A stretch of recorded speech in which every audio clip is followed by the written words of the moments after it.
কাছে যদি 52.5 ভরি রূপা বা তার সমমূল্য পরিমাণ সম্পদ যদি ঈদুল ফিতরের দিনও থাকে, আমি হিসাব করেছি, স্বর্ণকারকে জিজ্ঞাসা করে প্রায় 80,000-এর কাছাকাছি টাকা হয়। অতএব 80,000-ই ধরলাম। কারো কাছে নগদ টাকা সারা বছর নেই, কিন্তু ঈদুল ফিতরের দিন আপনি ঈদের আগে হয়তো আপনি 20 মণ পেঁয়াজ বেচলেন, রসুন বেচলেন বা একটা গরু বেচলেন, বেচে আপনার কাছে ঈদুল ফিতরের দিন 80,000 টাকা হলো, তাহলে আপনাকে ফিতরা দিতে হবে। শতকরা 2.5% হিসাবে আপনাকে দিতে হবে। লাখে আপনার 2500 দিতে হবে, 1000-এ 25 টাকা, এইভাবে দিতে হবে। আর যদি এই 80,000 টাকা বুঝে রাখেন, আপনার কাছে যদি ঈদুল ফিতরে নাই, বরং সারা বছর থাকতে হবে, এক রমাদান থেকে আরেক রমাদান, এই পূর্ণ বছর যদি আপনার কাছে 80,000 টাকা ব্যাংকে থাক, আর কারো কাছে ধার হিসাবে থাক, বা আপনার পকেটে থাক, যে হিসাবেই থাক, আপনাকে শতকরা 2.5% হিসেবে যাকাত দিতে হবে। অতএব হাজিরিন, যাকাত দানের ক্ষেত্রে গরিমসি করবেন না। যাকাত বন্ধ করে দিলে আল্লাহ তাআলা আসমানের পানি বন্ধ করে দেবেন। আল্লাহ রাসূল সহিহ হাদিস বলেছেন, এই পৃথিবীতে যদি বৃক্ষ তরুলতা চতুষ্পদ প্রাণী না থাকতো, আল্লাহ বলেছেন, আল্লাহ রাসূল বলেছেন, এক ফোঁটা পানিও আমি এই জমিনে দিতাম না। অতএব এই জমিনে আমরা যদি জমিনবাসীর প্রতি ইহসান করি, আসমানের বাসী অর্থাৎ আল্লাহ তাআলা আমাদের প্রতি ইহসান করবেন। অতএব যাদের আল্লাহ ফিতরা ওয়াজিব করেছেন, ফিতরা যার ওয়াজিব নাই তিনিও দিতে পারবেন, আবার যার ওয়াজিব হয়েছে তিনি তো দিবেনই। ফিতরা যার ওয়াজিব নয় তিনি দিলে কি হবে? আল্লাহ রাসূল বলেছেন, রোজা রেখে যে অশ্লীল কথা হয়েছে, ভুল ত্রুটি হয়েছে, ফিতরা যদি দেওয়া হয়, ওই রোজার ভুল ত্রুটি ক্ষমা হয়ে যায়। আর এটা গরিবের মুখের খাদ্য যোগায়। রাসূল বললেন, এই ফিতরা যদি ঈদের দিন, ঈদের আগে বা ঈদের দিন কেউ যদি দেয়, তাহলে এটা মাকবুল যাকাত হিসেবে আল্লাহর কাছে গ্রহণ হবে। আর ঈদের পর দিলে সাধারণ নরমাল সাদকা হবে। অতএব আপনারা ঈদের ময়দানে যাওয়ার আগেই বা ঈদগাহে ঢোকার আগেই ফিতরাটা পরিশোধ করে দেবে, এটা হচ্ছে সবচেয়ে উত্তম। অতএব যারা ফিতরা এখনো দেন নাই, ফিতরা নির্ধারণ করেন। আপনি যদি একেবারেই গরিব হন, আপনার ন্যূনতম শুধু 80,000 টাকা আছে, তাহলে আপনি যদি পারেন আপনি অল্পই দেন, আপনি 85 টাকায় দেন। কিন্তু বলবো, যাদের স্বাবলম্বী আছে, আল্লাহ সচ্ছলতা দিয়েছেন, ধন সম্পদ আছে, তারা বেশি বেশি দেওয়ার চেষ্টা করেন।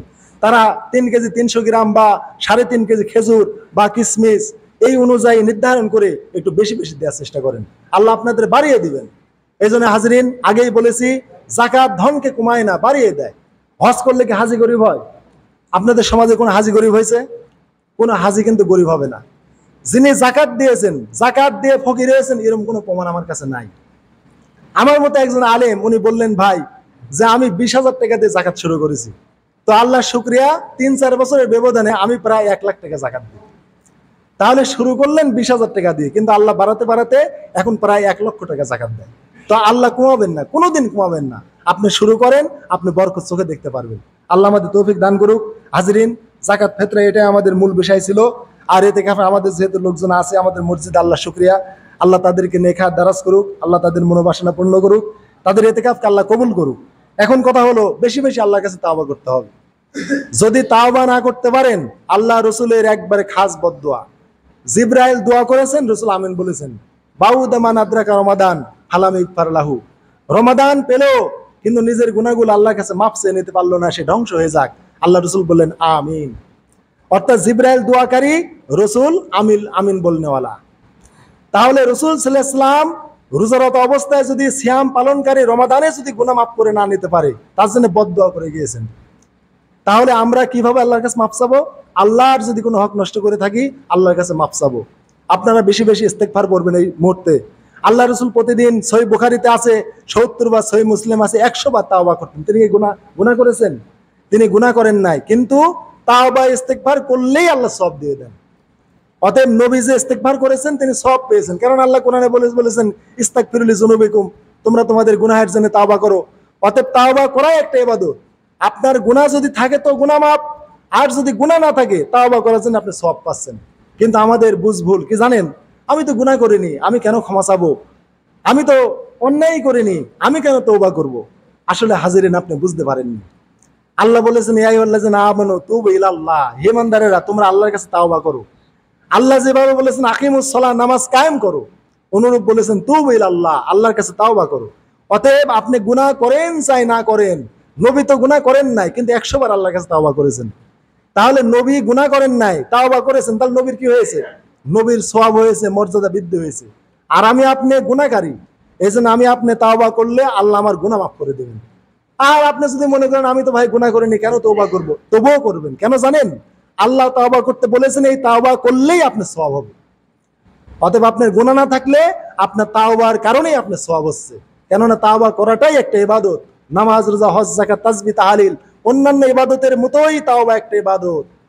অতএব আপনি গুনাহ করেন চাই না করেন, আপনাকে তওবা করতে হবে। এই বুঝটা আপনাদের অনেকেরই ছিল না, যে আমি গুনাহ করিনি, অন্যায় করিনি, কেন মাপ চাবো। ভাই, মাপ চাওয়াটাই সওয়াবের কাম, মাপ চাওয়াটাই একটা ইবাদত আপনার জন্য। আজ ক্লিয়ার হয়ে গেলেন তো? আল্লাহ আমাদের মাপ চাইতে বলেছেন, ক্ষমা চাইতে বলেছেন। এই জন্য আল্লাহর কাছে ক্ষমা চাইলে, মাপ চাইলে আল্লাহ আমাদের সওয়াব দিয়ে দেন, গুনাহ থাক চাই না থাক। এই জন্য কোনো মানুষের যদি হক নষ্ট করে থাকেন, তার হাত ধরে একটু ক্ষমা চেয়ে নেবেন। মানুষের কাছে ক্ষমা চাওয়া সবচেয়ে বড় কষ্ট। আমি কেন ছোট হব? আমার টাকা কম আছে, আমার লাঠি কম আছে, আমার দল পাওয়ারে আছে, কেন তার কাছে ছোট হব? হাজিরিন, কত মানুষের হক নষ্ট করলেন রাজনীতিবিদরা। ভাই, কত মানুষের অর্থ আত্মসাৎ করলেন, কত ট্যাক্স নিলেন, কত রাস্তা, কত গরিবের রিলিফ মেরে খেলেন। মাপ পাবেন না ভাই, মাপ পাবেন না। জাতির কাছে ক্ষমা চাইতে হবে, তাছাড়া মাপ হবে না। আপনার কোনো ব্যক্তিগত মানুষের সম্পদ খাওয়া রাষ্ট্রীয় সম্পদ খাওয়া বেশি অন্যায়। কেননা ব্যক্তিগত মানুষের কাছে একা আপনি একটা মানুষের 500 টাকা নিয়ে খেয়ে ফেললেন, ওর কাছে মাপ চাইলেই মাপ। কিন্তু রাষ্ট্রের 500 টাকা যদি খান, এই 16 কোটি মানুষের কাছে আপনাকে মাপ চাইতে হবে। খুবই সাংঘাতিক। অতএব যারা রাজনীতিবিদ আছেন, রাজনীতি করেন, খুবই সতর্ক থাকবেন। কোন রাষ্ট্রের একটা টাকা যদি আপনি খান, 16 কোটি মানুষের কাছে আপনাকে ক্ষমা চাইতে হবে। 16 কোটি মানুষের হক আপনি নষ্ট করেছেন। অতএব আলিম ওলামাকে ভালোবাসবেন, তাদের সোহবতে থাকবেন, তাদের কাছ থেকে দিন শিখবেন। সিয়াম চলে গেল, আমি আপনাদের ইমাম, আমি আপনাদের কাছে ক্ষমা ছিলাম। আমার কোনো কথাবার্তায়, কোনো কাজে কর্মে যদি আপনার কোনো মনে ব্যথা পেয়ে থাকেন, আল্লাহর রাস্তা আমাকে ক্ষমা করে দিবেন। এই যে ক্ষমা ছিলাম, এটা একটা মহৎ গুণ। আমি আমার জানা মতে আপনার কাছে অন্যায় করিনি, তারপরে ছিলাম, কেন ছিলাম? এটা আমার নবীর সুন্নাত। মানুষের কাছে ক্ষমা চাওয়া একটা নবীর সুন্নাত। আমি আপনাদের কাছে তাওয়াজ্জ হলাম, ছোট হলাম, আমি নিজেকে ছোট মনে করলাম, এইটা আমার জন্য একটা সওয়াব। আল্লাহ রাসূল বলেছেন, একজন মুমিন ব্যক্তি গুনাহকে এত বড় মনে করে, সে যেন একটা পাহাড়ের নিচে আছে, আর পাহাড় কখন তার উপর ধসে পড়বে। অতএব সে ওইখান থেকে উঠে যাওয়ার চেষ্টা করবে।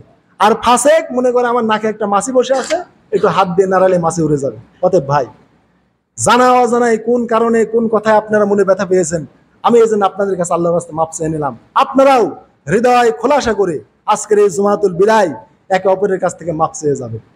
লজ্জা করবেন না। সমাজে লজ্জা করতে পারেন, কিন্তু এখন তো লজ্জা নাই। আমরা সবাই এখন এক পরিবারের। মসজিদে গেটে যাওয়ার সময় যে ভাইয়ের সাথে জমি নিয়ে একটু কথা হয়েছিল, একটু ওজন নিয়ে কথা হয়েছিল, কোনো জিনিসের দরদাম নিয়ে কথা হয়েছিল, ওই ভাইটার সাথে মসজিদ থেকে যাওয়ার পথে দেখা হলে সালাম দেন, ভাই আসসালামু আলাইকুম, ভাই অমুক দিন তোমাকে একটা কথা বলে ভেবেছিলাম, হয়তো মনে ব্যথা পেতে পারো, আল্লাহর রাস্তায় ক্ষমা করে দাও। আপনাকে আল্লাহ বড় করে দেবেন, অনেক বড় করে দেবেন আল্লাহ আপনাকে। এই গুণ অর্জন করতে পারবেন না? যদি না পারেন, তাহলে আপনার ইবাদতের কোনো দাম নেই, আপনি ইবাদতের অর্থই বুঝেন নাই। এই সিয়াম, এই লৌকিকতা ছাড়া আর কোনো কিছু না। এই না খেয়ে থাকা, পানির কষ্ট, এটা কিছুই হবে না। অতএব জনগণের কাছে যদি অন্যায় করেন ভাইরা, জনগণের কাছে মাপ চেয়ে নেন। ওই মরার খাটিয়ায় সন্তান বলবে, যদি আমার পিতামাতা যদি কোনো অন্যায় করে থাকে, যদি মাফ করার মতো হয় মাফ করেন, আর যদি কোনো পাওনা দেনা থাকে আমাকে জানাইন। এটা একটা কাজ হলো? এটা একটা কথা হলো? ভাইরা, সন্তান তো আপনার কাছে তরফ থেকে মাপ চেয়ে নিল, আপনি তো ছিলেন না জীবদ্দশায়, আপনিই মাপ চেয়ে যান, আপনার কাজ আপনিই করে যান। আল্লাহ তৌফিক দিক। সকলে বলে আমিন। যারা সুন্নত পড়েন নাই, সুন্নত পড়েন।